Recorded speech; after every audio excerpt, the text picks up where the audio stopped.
وما أرسلناك إلا رحمة للعالمين।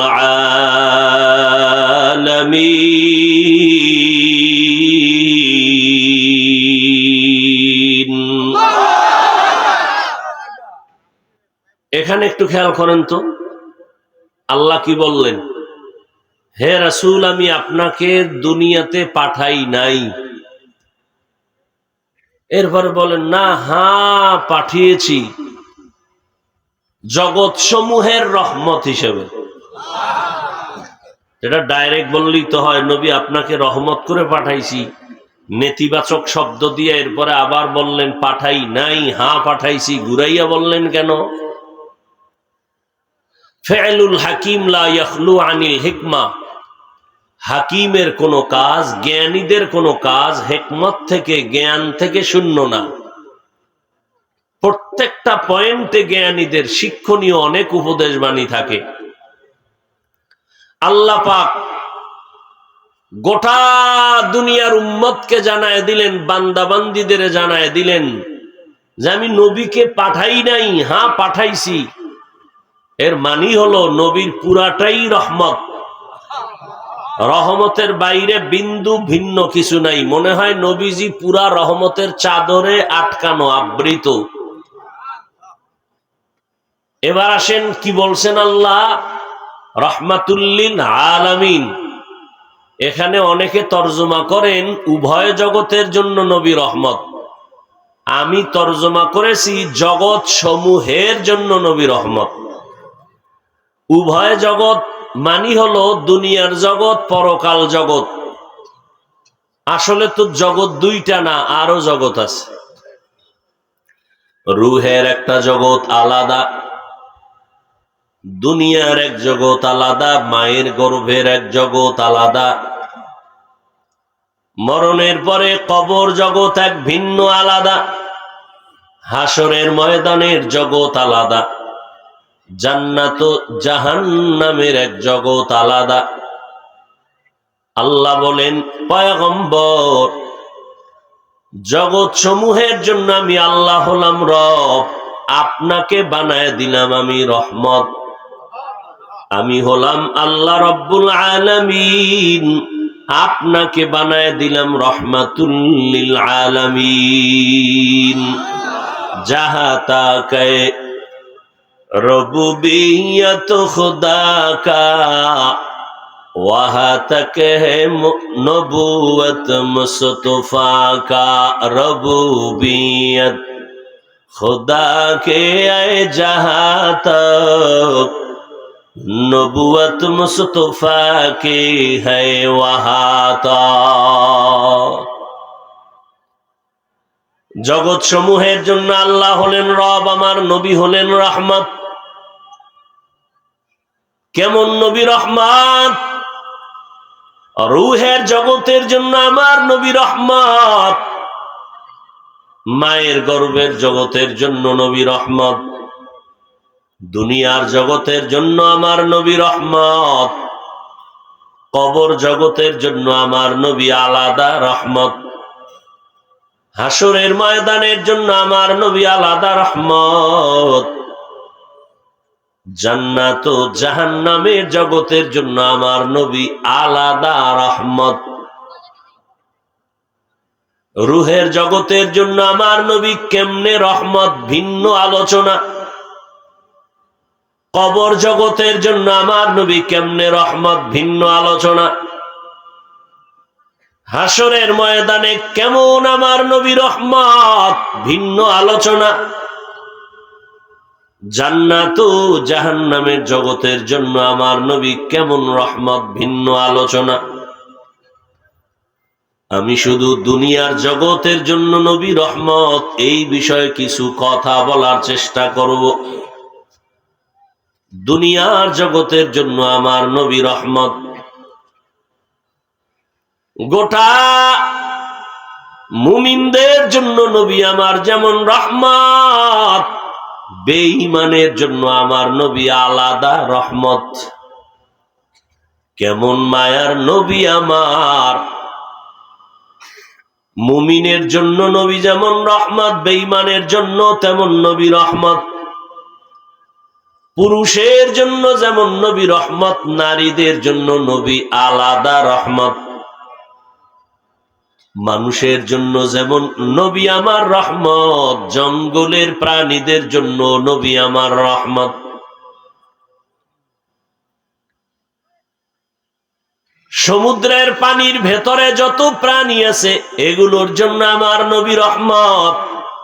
উড়ন্ত পাখির জন্য আমার নবী রহমত। মাটির নিচে ভেতরে যত প্রাণী এর ক্ষেত্রেও নবী রহমত। জমিনের জন্য নবী রহমত, আসমানের জন্য নবী রহমত, সূর্যের জন্য নবী রহমত, চন্দ্রের জন্য আমার নবী রহমত। পুরাটাই রহমতের চাদরে ঘেরা। ওয়ামা আরসালনাকা ইল্লা রাহমাতাল লিল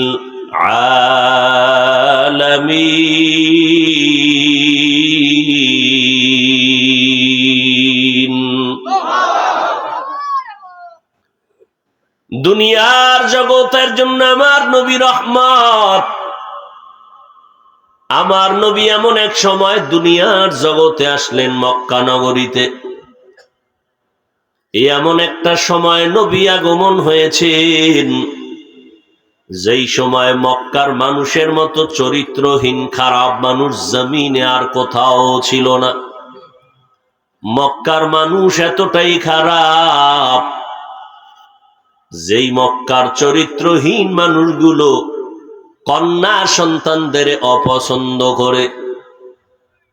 আপন বাবা হইয়া নিজের আপন কন্যাকে পাথর চাপা দিয়া মেরে ফেলে। কন্যা হলে মনে কষ্ট পায়, লজ্জায় মাথা উঁচু করে না। মক্কার মানুষ এতটাই খারাপ, নারীদেরকে বড় অপছন্দ করে। বিধবা নারীদেরকে সমাজ থেকে দূরে সরায় দেয়। মক্কার মানুষ এতটাই খারাপ। আল্লাহ জমিনের মধ্যে জমিন বানায় একটা ঘর বানাইলেন, বড় দামি ঘর, নাম বাইতুল্লাহ। ইন্না আউয়ালা বাইতিন উযিআ লিন-নাস লাল্লাযী বিবাক্কাতা মুবারাকান ওয়া হুদা মুবারাকান ওয়া হুদাল লিল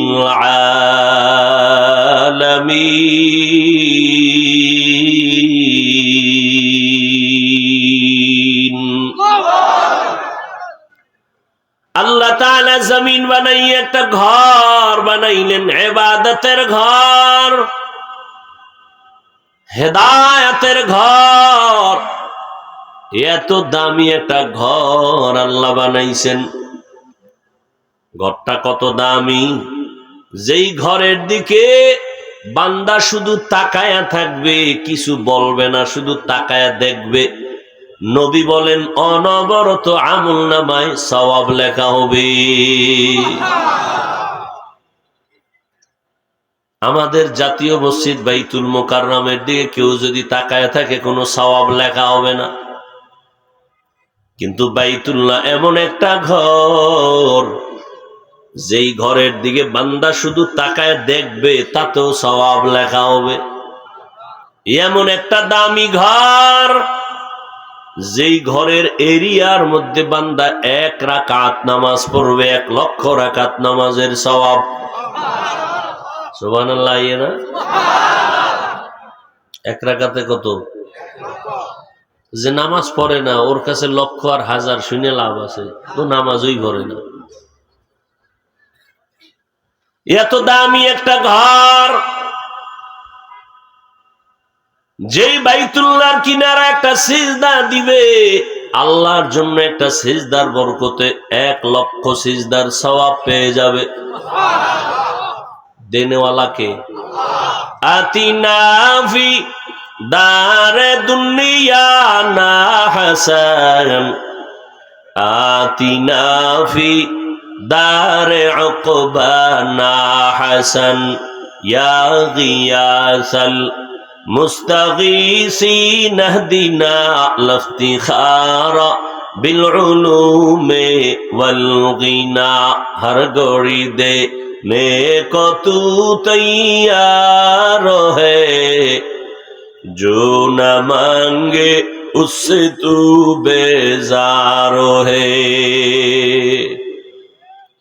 বাইতুল্লাহর দাম কত? এই ঘরটা কি বসবাসের না ইবাদতের? হেদায়েতের ঘর। জমিনটা বানাইয়েই আল্লাহ হেদায়েতের ঘরটা বানাইছেন। জমিনে এখন কিছুই নেই ঘরটা ছাড়া। আল্লাহ বসবাসের ঘর না বানাইয়া ইবাদত ও হেদায়েতের ঘর আগে আল্লাহ কেন বানাইলেন? এর একমাত্র কারণ, জমিনের চিফ গেস্ট হবে মানুষ, জমিনের প্রধান মেহমান হবে মানুষ। আর এই মানুষ আল্লাহ পাক চিফ গেস্ট করে পাঠাইবেন দুনিয়ায়। প্রধান মেহমান যারা হন, যেই স্টেজের জন্য, ওখানে কি সে আজীবন থাকেন? স্বল্প সময়ের জন্য তিনি আসেন, এরপরে চলে যান। তাহলে এই জমিনের প্রধান মেহমান কারা? ফেরেশতা, জিন না মানুষ? তাহলে মানুষ যেহেতু চিফ গেস্ট, অল্প টাইমের জন্য এরা আসবে, এ থাকার জন্য আসবে না। কেন আসবে? বলে ইবাদতের জন্য। কি জন্য আসবে? জমিনের মধ্যে মানুষ করবে ইবাদত, আর আল্লাহ এদের জন্য থাকার আরামের স্থায়ী ঠিকানা বানায় রাখছেন জান্নাত। দুনিয়া থাকার জায়গা না, দুনিয়া বসবাসের জায়গা না। এজন্য আল্লাহ বসবাসের ঘর বানায় নাই, যেহেতু এটা ইবাদতের জায়গা। আল্লাহ এজন্য ইবাদতের ঘর আগে বানাইছেন বাইতুল্লাহ। বসবাসের জন্য না। তুমি বসবাস করবা জান্নাতে, আরামে খাবা, যেখানে কোনো বাথরুম নেই। কি নেই? জান্নাতে কোনো বাথরুম নাই। বাথরুমের ব্যাগই হবে না। আর দুনিয়াতে বাথরুম আছে না নেই? বাথরুম না থাকলে ওই বাড়ির দামই নেই। মিঠামইন এলাকায় বিশাল এক রিসোর্ট করা হলো, 10 তলা বিল্ডিং, এত সুন্দর। বিদেশি টাইলস লাগাইছে, পাথর লাগাই দিছে, ভেতর থেকেও চেহারা দেখা যায়, বাহির থেকেও চেহারা দেখা যায়। টুলেট লাগাই দিল। আমার বিল্ডিং ভাড়া হবে, এক একটা ফ্ল্যাট যদি নিতে চাও 1.5 লাখ টাকা ভাড়া দেওয়া লাগবে মাসে। ওই মানের কিছু মানুষ আইসা ফ্ল্যাটটা ঘুরে ঘুরে দেখে, এত সুন্দর 10 তলা বিল্ডিং, ভিতর বাহির চমৎকার, চেহারাটা দেখা যায়, আয়না লাগে না। দামি দামি পাথর দিয়া বাড়ি বানাইছে। এক ফ্ল্যাটের ভাড়া কত? বলে 1 লাখ, এর থেকে বেশি। বাড়িটা ঘুরে ঘুরে দেখে, এত সুন্দর বিল্ডিং, 10 তলা, bedroom, dining, drawing, kitchen room খুব সুন্দর, খুব সুন্দর, কিন্তু পুরা বিল্ডিং এ একটা বাথরুম নাই। তো ভাই, আপনার বাথরুম নাই, এই বিল্ডিং তো নেওয়া যাবে না। আপনার বাথরুম কি? বলে হ্যাঁ বাথরুম আছে, তবে এখানে নাই, কারণ এটা এত সুন্দর বিল্ডিং, যেই বিল্ডিং এর ভেতরে বাহিরে চেহারা দেখা যায়। আমি বিদেশ থেকে টাইলস পাথর এনে লাগাইছি বাথরুমের জন্য। এটা সুন্দর পরিচ্ছন্ন পরিবেশ, এখানে দুর্গন্ধের কিছুই থাকা যাবে না। তবে বাথরুম আমার বাসা থেকে 1.5 কিলোমিটার দূরে। প্রয়োজন হলে কলিং বেলে চাপ দিবেন, রিক্সা ড্রাইভার আপনাকে ধাক্কায় নিয়ে যাবে বাথরুমে। 1.5 কিলোমিটার দূরে গিয়া বাথরুম করে আবার এখানে এসে চিৎপটাং হয়ে যাবে। নিবে কেউ ভাড়া? বলবে তোমার বিল্ডিং ফ্রি দিলেও নিব না। বলে কেন? কয় বাথরুম নাই। বাথরুমের এত মূল্য আপনার কাছে? বলে হ্যাঁ। কত 1 মাস আগে কইলে পুরা 10 তলা বাথরুম বানায় দিতাম। বলে না, শুধু বাথরুম না, বেডরুম, ডাইনিং, ড্রয়িং এর পাশে একটা বাথরুম বানাও। কয়েক মাস টাইম দাও। এবার বাথরুমটা তো সুন্দর করে বানাইছে, সুন্দর। বেডরুম এত সুন্দর না, বাথরুম এত সুন্দর। ড্রয়িং রুম, ডাইনিং এত সুন্দর না, বাথরুম এত সুন্দর। এখন তো বাথরুমে তো আমগো সেই গ্রাম্য বসা নাই, সব হাই কমোড। ঠিক নেই? চেয়ারের মতো বয়া, সেখানে ফ্যান লাগানো, কেউ আবার এসি লাগায় দিছে, কেউ আবার টেলিভিশন লাগায় দিছে। শুধু সময় নষ্ট করে কি লাভ? বসে বসে দেশের খবর লো। এত সুন্দর বাথরুম, কলিজা ঠান্ডা দেখলেই।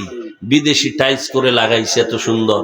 এত সুন্দর বাথরুম দেখে কেউ কি বলে যে কোলবালিশটা দিয়ে আধা ঘন্টা এখানে রেস্ট নেই? তাহলে বাথরুম কেন? বলে সামান্য সময় তোমার প্রয়োজন সেরে বের হয়ে যাও। আল্লাহর নবী বলেন, এই দুনিয়া নামক গ্রহটার দাম আল্লাহর কাছে একটা মশার ডানা বরাবরও নাই। দুনিয়াটা বাথরুমের মতো,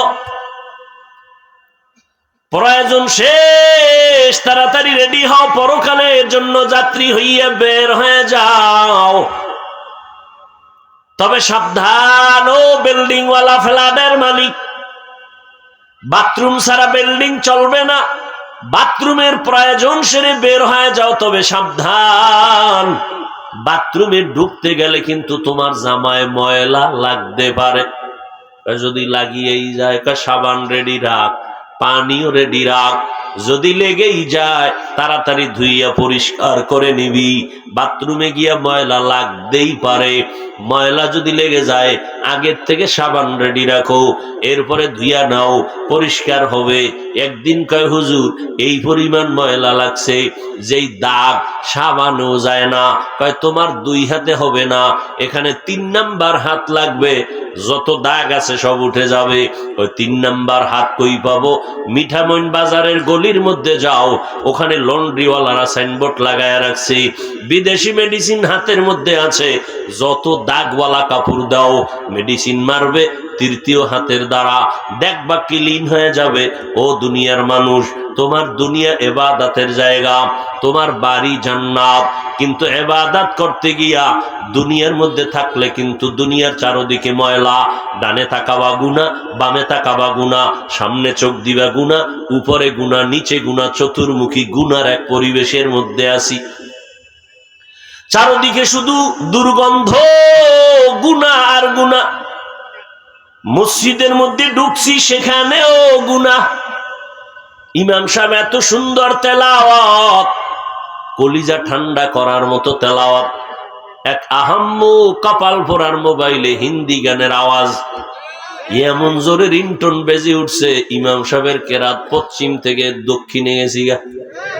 মানুষের মনটা ছিল এতটাই দুর্বল যে কান্না কান্না ভাব, গজবের মোবাইলটা নষ্ট করে দিছে। কি মিশা কইতেছি? হাসেন আপনারা? পুরা জিন্দেগি বরবাদ করে দিল এই মোবাইল। বলবেন আপনি চালান না, আমিও চালাই, আমিও মোবাইল চালাই রে যুবক।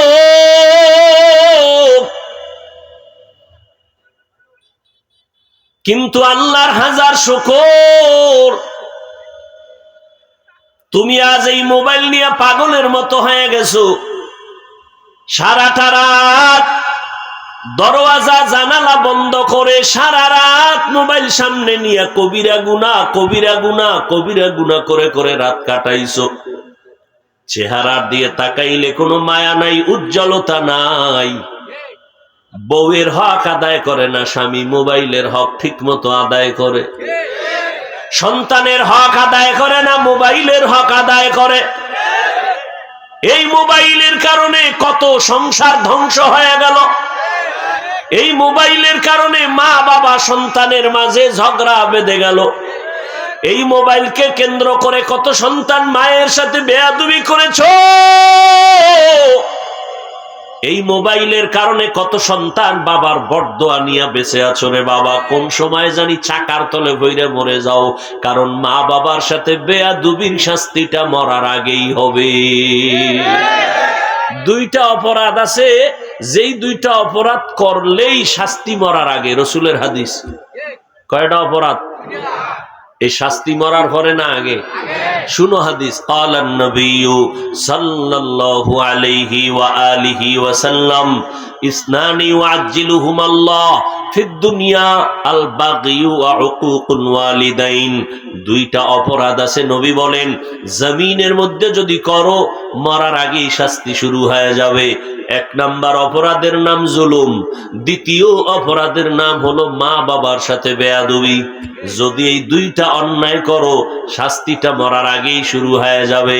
জুলুম আবার তিন প্রকার: আল্লাহর সাথে জুলুম করা, নিজের সাথে জুলুম করা, অন্যান্য মাখলুকতের সাথে জুলুম করা। ভাই কয়েল নিবাই দেন তো, 1 মিনিট লাগে না আমাদের কণ্ঠটারে ডিস্টার্ব করে দিতে। কয়েল এত মারাত্মক, মুহূর্তের মধ্যে কণ্ঠ বসায় দিবে এই কয়েল। নিবাই দেন। ভাইরা আমার, কষ্ট হইতেছে আপনাদের? মোনাজাত দিয়ে যাবেন না তার আগেই যাবেন? আচ্ছা, আগে খোদায় যদি না নেয় পারবেন যাইতে? একজনে আগে বাড়ি যাইব, এই জন্য ওয়াজের মাঝখান দিয়া হাঁটা শুরু করছে।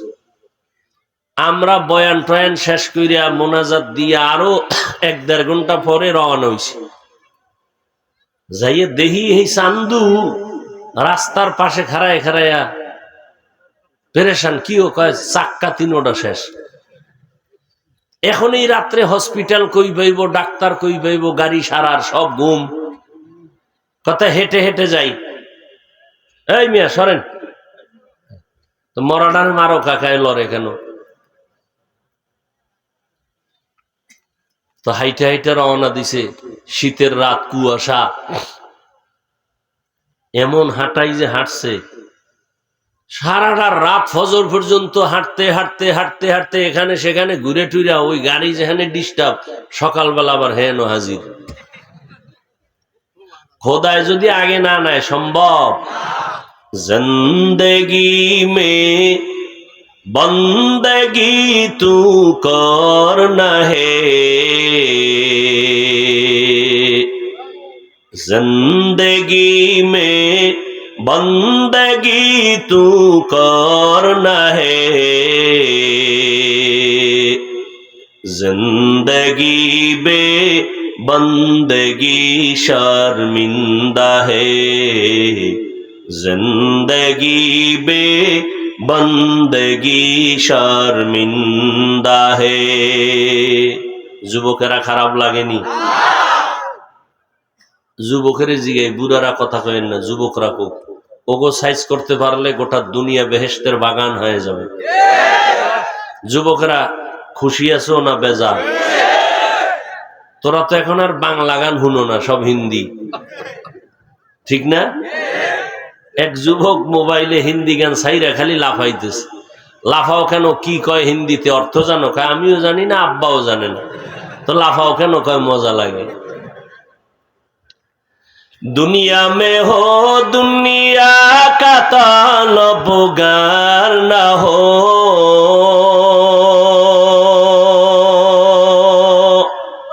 बाजार से गुजरे हो खरीदार न हो, दुनिया में हो दुनिया का तालबगार न हो, बाजार से गुजर हो खरीदार न हो, ये दुनिया एक मिसल कागज फूल है, ये दुनिया एक मिसल कागज फूल है, जिंदगी में बंदगी तू करना है, जिंदगी में बंदगी तू करना है, जिंदगी बे बंदगी शर्मिंदा है, जिंदगी बे बंदगी शर्मिंदा है, जिंदगी में बंदगी कुन बंदगी, जिंदगी बे बंदगी शर्मिंदगी। থাকবেন তো ইনশাআল্লাহ? আল্লাহ সবাইকে কবুল করুন। ওয়ামা আরসালনাকা ইল্লা রাহমাতাল লিল আলামিন। রহমতের নবী এমন এক সময় মক্কা নগরীতে আগমন করেছেন, যেই সময় মক্কার মানুষ চূড়ান্ত খারাপ। এত দামি একটা ঘর বাইতুল্লাহ, সেই বাইতুল্লাহর চারপাশে মক্কার মানুষগুলো এতটাই খারাপ, এতটাই চরিত্রহীন, নারী আর পুরুষ একত্রিত হইয়া কাবার চারপাশে ঘুরে, তাও আবার উলঙ্গ অবস্থায়। ও নবীর আশিক, ওই নবীর কারণে আজ আমরা বড় ধন্য। অন্য নবীর উম্মতরা যা পায় নাই তার থেকে কোটি গুণ বেশি আমরা পেয়েছি।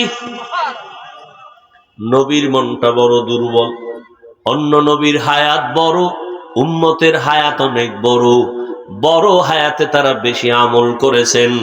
আমার নবীর হায়াত দুর্বল, উম্মতেরও হায়াত কম, ৬০-৭০-এর মাঝখানে হায়াত। এই হায়াতটা পাইয়া নবী যেন একটু কেমন পেরেশানি। এত সওয়াব এই অল্প টাইমে আমার উম্মত কেমনে কামাই করবে? দয়াময় আল্লাহ ডাক দিয়া বলেন, হে পয়গম্বর, আমি আপনাকে এতটাই ভালোবাসি জানেননি রে নবী? আপনি আমার বন্ধু, মূসা নবী আমার বন্ধু, ইব্রাহিম নবী আমার বন্ধু, ইসমাইল নবী বন্ধু, ইউসুফ নবী বন্ধু, মূসা নবী বন্ধু, ঈসা নবী আমার বন্ধু। সব নবীরা আল্লাহর বন্ধু, তবে ব্যবধান, সব আম্বিয়ায়ে কেরাম আমার আল্লাহ পাকের আশিক, আর আমার আল্লাহ হলেন নিজে মুহাম্মদের আশিক। ব্যবধান আছে না নাই? সব নবী আল্লাহর বন্ধু, তবে সব নবীরা আল্লাহর আশিক। বলেন আল্লাহ কার আশিক? আমি এইমাত্র বললাম, ভুলে গেছেন? আল্লাহ কার আশিক? রহমতের নবীর আশিক। এই জন্য আল্লাহ কয়, নবী এত পেরেশানি কেন করতেছেন? আপনার হায়াত কম, উম্মতের হায়াত কম, জানায় দেন, হায়াতে বরকত হবে অনেক বেশি। কেমন? অন্য নবীর উম্মতেরা লাগাতার 1000 মাস যদি আল্লাহর ইবাদত করে, ওই উম্মতেরা 1000 মাস, 1 মাস না, 100 মাস না, কয় হাজার? 1000 মাস ইবাদত করে যা পাবে, আমি আল্লাহ আপনার উম্মতের তা এক রাত্রে দিয়ে দিব। কয় রাত্রে? জানেননি রাতটা কোনটা? নাম কি? না, শবে কদর। শবে লাইলাতুল কদর। ওই রাত হলো কোরআন নাজিলের রাত। এই এক রাতের ইবাদতে 1000 মাস ইবাদত করে অন্য নবীর উম্মত যা পাবে, রহমতের নবীকে আল্লাহ পাকের থেকে বেশি দিয়ে দিবেন, উম্মতেরও দিবেন। অন্য নবী নির্দিষ্ট জায়গা ছাড়া উম্মতেরা নামাজ না পড়লে কবুল হবে না, কিন্তু আপনার আমার নবীরে আল্লাহ পাক এত কিছু দিছেন, পুরা জমিনটা আল্লাহ পাক যায় নামাজ বানায় দিছেন। ও নবী, আপনার উম্মতেরা যেখানেই সেজদা করবে সেখানেই কবুল। তার মানে বট গাছের সেজদা দিলেও কবুল। আমাদের দেশে আসেনি কিছু মানুষ বট গাছের সেজদা দেয়, সূর্যরে দেয়, পাথরকে দেয়। আচ্ছা আমাকে একটু বলেন তো, পাথর দামি না মানুষ দামি? বুঝা শুনে বললেন, বট গাছের দাম বেশি না মানুষের দাম বেশি? ওরে মানুষের দাম কত বেশি? কত বেশি বলমনি? আর পেশটাস লাগাইবেন। রসুলের হাদিস, বাইতুল্লাহর থেকেও আল্লাহর কাছে মুমিনের মর্যাদা অনেক বেশি।